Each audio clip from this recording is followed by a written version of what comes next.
Hola, soy Jesús Nieto Martínez, bienvenido. Continuamos nuestra serie de videos Entender la matemática. Vamos a hablar esta vez de relaciones de orden.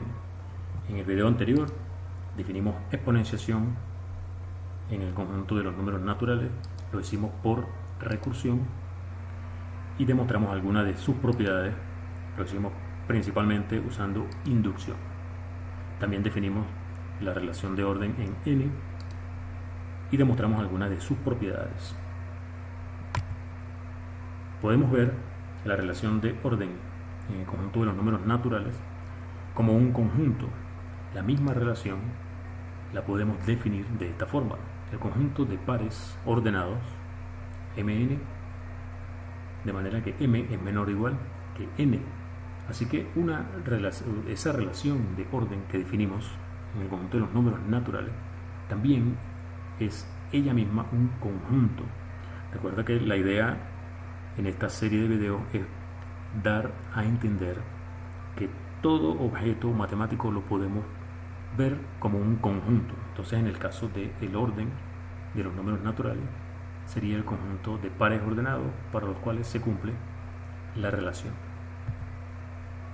Solo que en la práctica, en lugar de decir que mn es un par que pertenece a este conjunto, uno simplemente escribe m está relacionado con n mediante el símbolo que tú le das o el nombre que le das a la relación. O sea, en símbolos, que m sea menor o igual que n es equivalente a decir que el par mn es un elemento del conjunto definido de esta forma. Así que esta es la forma conjuntista de decirlo, y en la práctica uno lo dice de esta forma. Vamos a ver otro ejemplo en el que uno puede hacer esta abstracción. Este es el símbolo que tú utilizas para decir que un número divide a otro. Pones un número aquí y dices, ese número divide al número que pongas de este lado.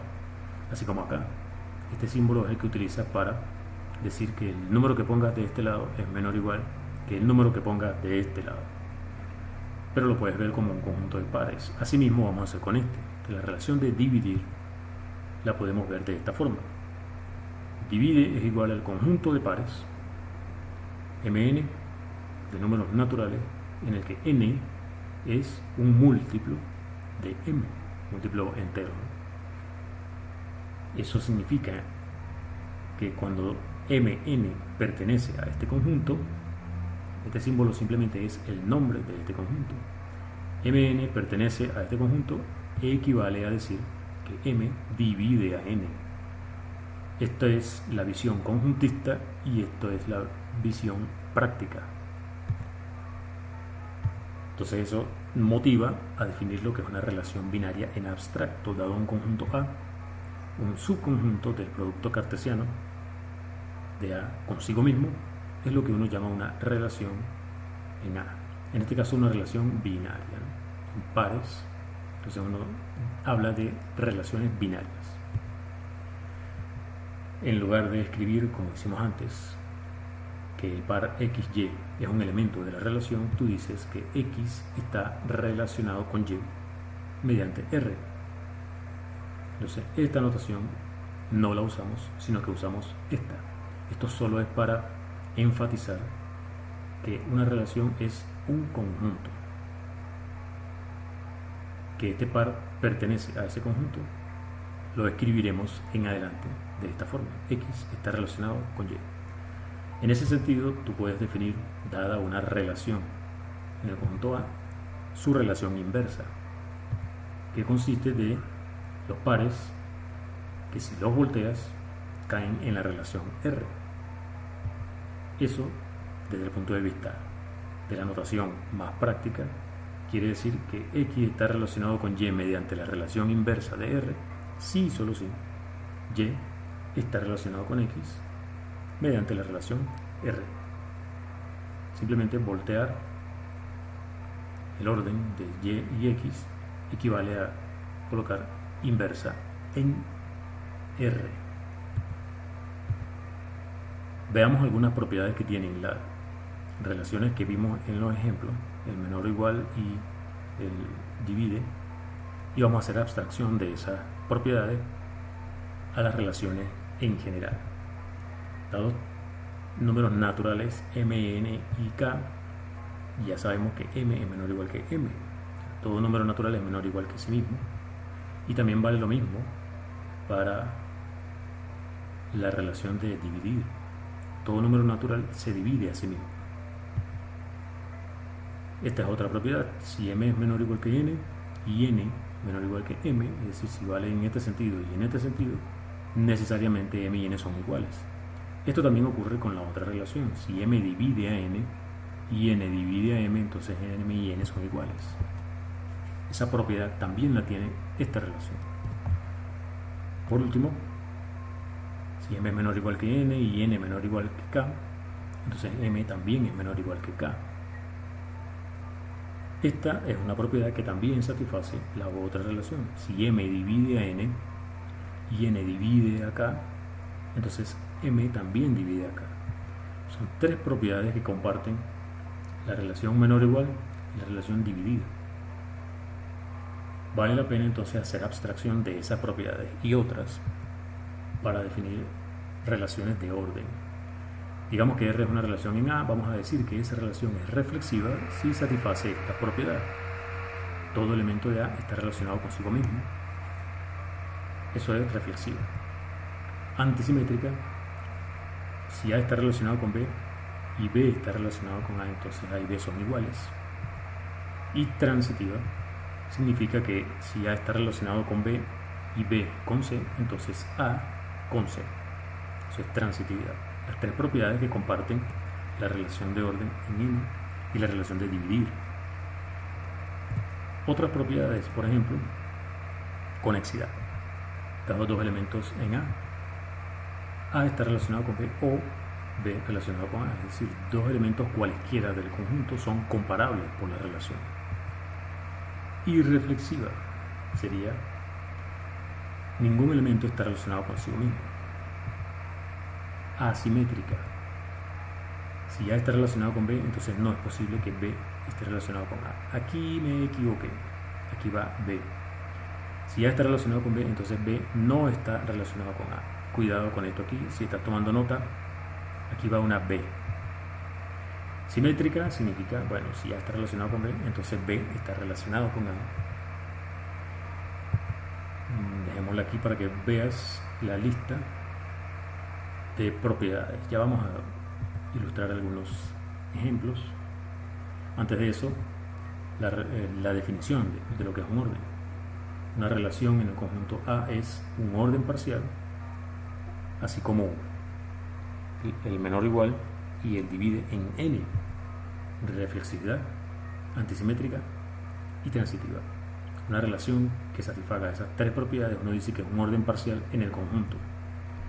Orden parcial estricto, en vez de ser reflexivo, es irreflexivo. Irreflexividad, asimetría y transitividad da orden parcial estricto. Orden total sería un orden parcial en el que además dos elementos cualesquiera son comparables, o sea, conexidad.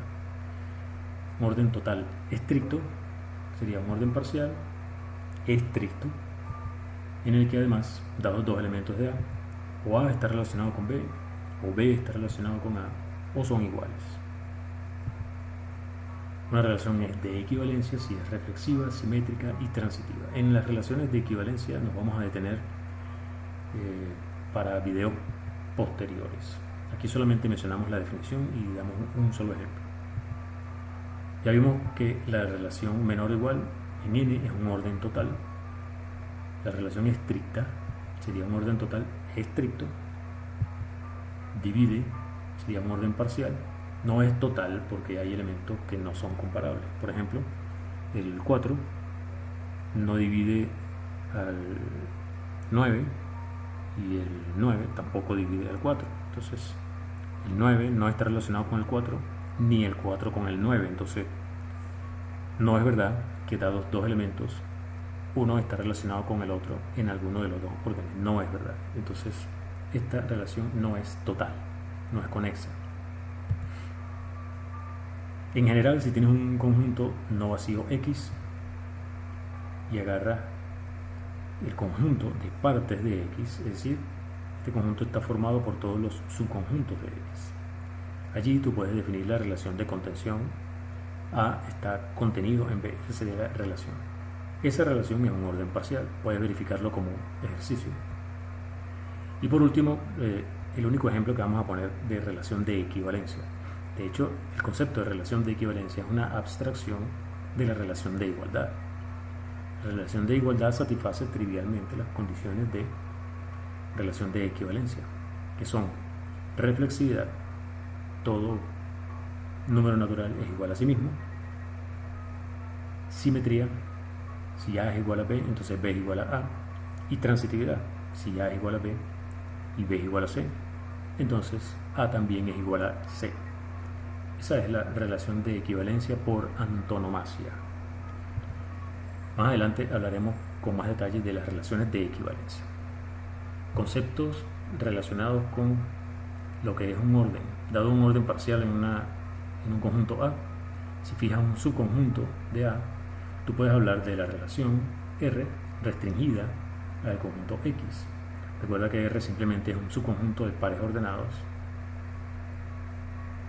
con elementos de A.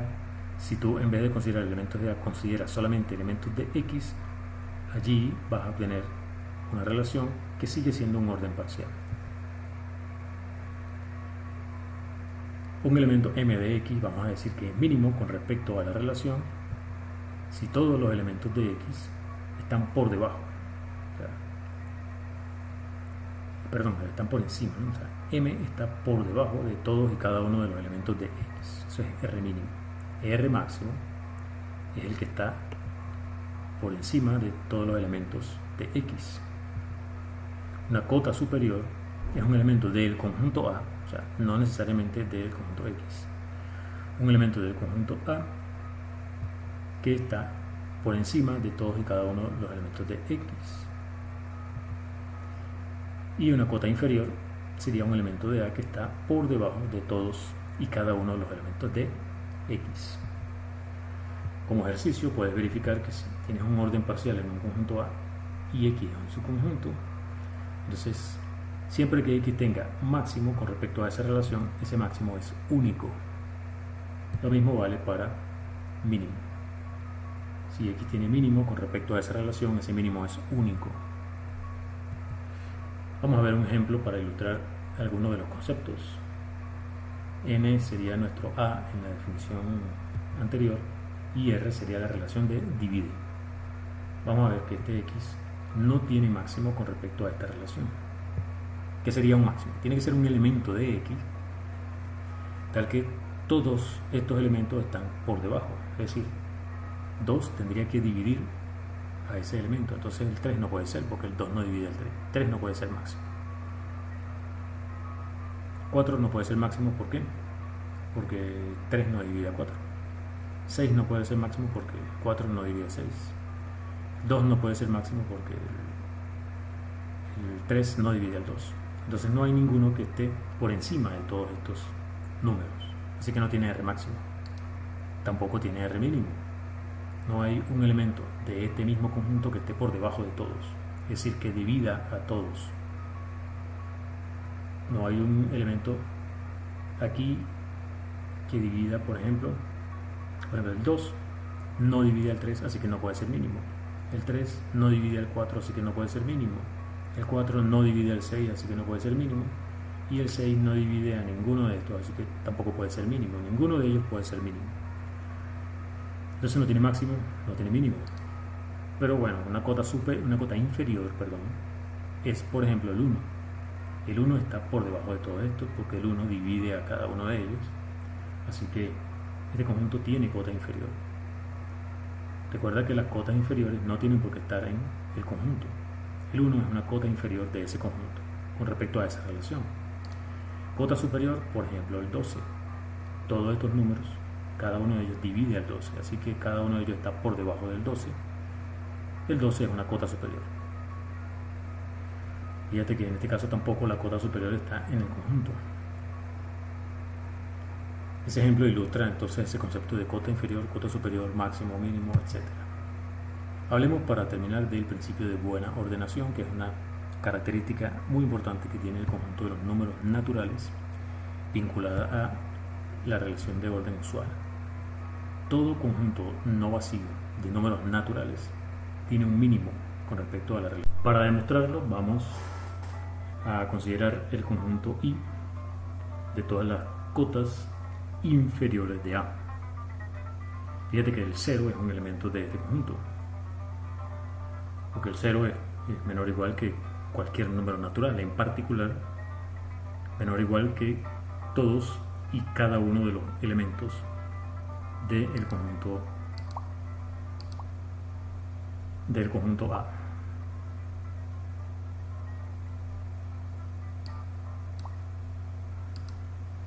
Bueno, si M es un elemento de A, entonces todos los elementos que están en I son menores o iguales que M, por definición de cota inferior, simplemente. Afirmación: tiene que haber un elemento en I cuyo sucesor no está en I, porque en caso contrario estaríamos diciendo que si C está en I, su sucesor está en I, así que por inducción eso nos diría que I sería el conjunto de todos los números naturales. En ese caso, por 2, entonces cualquier elemento de A estaría por encima de cualquier número natural, cosa que es absurdo porque el conjunto de los números naturales no tiene máximo. Muy bien, entonces tiene que haber un elemento en I tal que su sucesor no está en I. Que el sucesor no esté en I significa que hay un elemento de A que está por debajo de C más 1. Digamos que ese elemento es N. Hay un elemento N que está por debajo de C más 1. Pero como C sí está en I, C es menor o igual que ese número N. Bueno, entonces ese N satisface la condición que define lo que es el mínimo del conjunto A. N sería exactamente el mínimo de, puse aquí X, pero en realidad es A, es un error acá, ¿no? N sería el mínimo del conjunto A, este N que está acá. Bien, entonces todo conjunto no vacío de números naturales tiene un mínimo con respecto al orden. Eso se llama principio de buena ordenación y es muy útil porque sirve para demostrar otros resultados. Por ejemplo, el algoritmo de la división de Euclides está basado, su validez se basa en el principio de buena ordenación. ¿Qué dice ese teorema de Euclides? Dados D mayúscula y D minúscula, números naturales, siendo D distinto de 0, existen Q y R.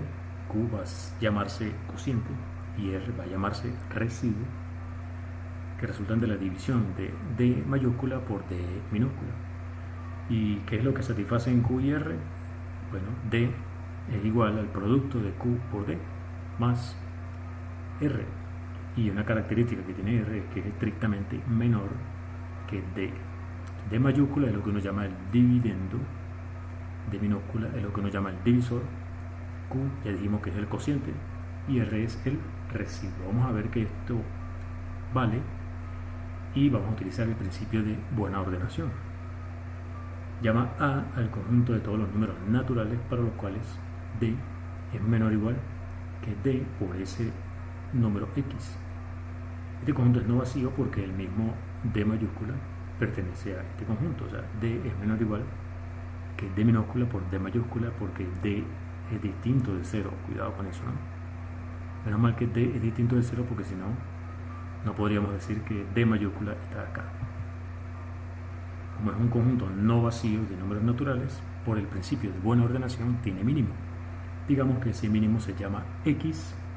Ya tú demostraste que ese X es único, entonces podemos llamarlo efectivamente, ponerle un nombre, llamarlo X, el mínimo de A. Si resulta que D es igual a D por X, es decir, si se cumple la igualdad aquí, entonces estamos listos porque X sería Q y R sería 0.